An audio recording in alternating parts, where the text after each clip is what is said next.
પિંકીનો હોય. પણ ઉપાડો તો ખબર પડે યાર. હેલો, હલો સાંભળો. ખ્યાલ આવી ગયો ને? હા કાકીનો છે. શું થયું? કઈ નહીં, આ બોલ. અરે આવતા આવતા દૂધ લેતા આવજો ને. હા, કેમ ઢીલી છે એકદમ? આ જો ને યાર, કપડાં અંદર સુકાવવા પડે છે, ઘરનું બધું કામ બાકી છે, કચરા પોતું.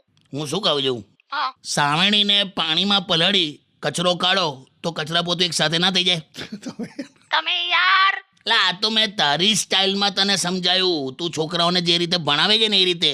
શું ભણાયું એવું મેં?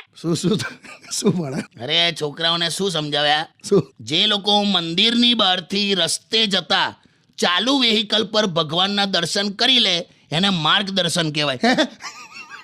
અરે એ તો હવે જવા દે. એમાં શું થયું? હા, એટલે એ તો શબ્દો છે ને, છૂટા પાડીને હું મારી રીતે સમજાવતી હતી એમ. અરે માર્ગદર્શન એને કે માર્ગદર્શન એટલે ગાઈડન્સ કહેવાય. હા પણ હવે છોકરાઓને કોઈ વિરોધ નથી ને? તો ના જો ને, એમને ક્યાં ખબર છે કશું. સારું હવે. એટલે આ તારા લોજિક પ્રમાણે તો